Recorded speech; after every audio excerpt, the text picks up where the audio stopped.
चल मेरे साथ ही चल, कहे मुनिराज संभल। चल मेरे साथ ही चल। और जाते हैं तो बोलते हैं अस्ते और तो आज्ञा लेना और जाने की परमिशन देना। इस हिसाब से जिन्होंने में तो ही, परंतु जब भी अभी हम ये 10 दिन का जो कार्यक्रम देंगे उसमें तो यही सब चलेगा। क्यों पूजा कर रहे, इसलिए पूजा कर रहे, जल को चढ़ा रहे, ये धीरे धीरे हम उसकी विवेचना भी चलती रहेगी, तत्वसूत्र विवेचन चलेगी आदि आदि। परंतु जैसे भी जब भी हम ऐसे क्षेत्रों पर जाए, सभ्य शिखर हो, गिरनार हो, पावापुरी हो, मांगीतुंगी हो, तो वहां से निकलने के पूर्व एक बार गेट के बाहर निकलने के पूर्व कहीं पर भी जब भी आपको याद आ जाए, हाथ जोड़ करके एक क्षमा याचना अवश्य कर लेना कि हम हमारे पापों का चालन करने के लिए भगवान इस क्षेत्र पर तो आए थे, परंतु जाने अनजाने हमारे द्वारा, हमारे परिवार के द्वारा मन वचन काय से यदि यहाँ की व्यवस्था के विपरीत हमने कुछ कर लिया हो, है ना, व्यवस्था बिगड़ गई हो, तो वो सारे पाप हमारे मिथ्या हो जाए। वो सारे दोषों का हम भले माला हो, छोटी माला ओम ह्रीम नमः की, नमोकार की, है ना, वो माला लेकर के प्रायश्चित लेकर के ही वहां से प्रस्थान करना चाहिए। तो क्या होगा? अन्य क्षेत्रे कृतं पापम वज्रलेपो, धर्म क्षेत्रे कृतं पापम वज्रलेपो भविष्यति। तो इससे इसका जो दोष लगता है ना, और दोषों से हम बच जाते। छोटी सी बात है ना, परंतु इसको हम ध्यान में रखते हैं तो हमारा बहुत सारा पापों का क्षय केवल 2 लाइन बोलने से ही हो जाता है। क्योंकि हम सभी अज्ञानी जीव है, हम सभी संसारी मोहग्रस्त जीव है। जो भी अच्छा लगे वो मुझे प्राप्त होना ही चाहिए।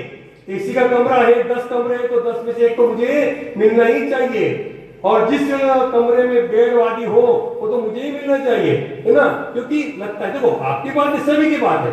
क्योंकि आजकल तो स्थिति ऐसी बन गई है, 40-40, 50-50 साल के भी युवा होते ना, युवा बोल रहा हूँ, 40-50 साल के भी जो युवा होते ना, उनके भी घुटने दर्द करने लग जाते हैं 30-35 साल में। आजकल तो ऐसी स्थिति बन गई है कि बच्चा जब पैदा होता है ना, उसको इंसुलिन लगाए तब माता उसका दूध पिलाए, ऐसी भी स्थिति बन जाती है। अभी जो जन्म लिया है बच्चा, शुगर के साथ आया, शुगर की बीमारी लेकर के आया, अब वो माँ को दूध पिलाना है बच्चों को, तो पहले इंसुलिन देना पड़ता है, और अभी जन्मे हुए बच्चे को फिर वो दूध पिला सकती है। ऐसी स्थितियां, हे भगवान, ऐसे पाप कर्म पहले जो किए थे उधर में तो आने वाले हैं। आचार्य भगवान कहते हैं कि कर्म किसी के भी सगे नहीं हुए, भाई अपना हो जाएगा, पत्नी अपनी हो जाएगी, परंतु इन कर्मों ने तो तीर्थंकरों को भी नहीं छोड़ा। 6 महीने तक तीर्थंकरों को भी आहार नहीं मिला, और हमारे पार्टनर भगवान पे तो 10-10 तक उपसर्ग होते रहे। भगवान महावीर स्वामी ले लो, वैसे तो तीर्थंकरों के उपसर्ग तो होते ही नहीं, परंतु उनका अवसर को निकालता। इसलिए जो न होने वाली घटना थी और भी घटना हो गई। तो कहने का तात्पर्य, जिन कर्मों ने तीर्थंकरों को नहीं छोड़ा, वे कर्म अपने क्यों छोड़ेंगे? अपन तो बड़े सामान्य तीर्थंकरों के नाखून के पैर के नाखून के बराबर भी हमारा पुण्य नहीं है, कण के बराबर भी नहीं है ना।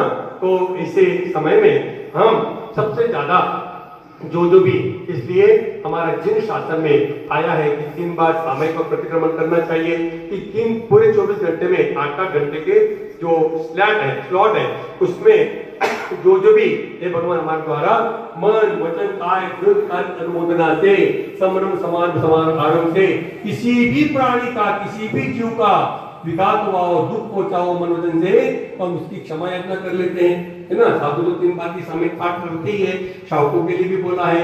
तो ये हमारा, जैसे हम भोजन उसी बर्तन से बनाते हैं, बर्तन हर रोज नए नहीं लेते, बर्तन वही होते हैं हमारे किचन में, परंतु रोज उसको मांजते हैं।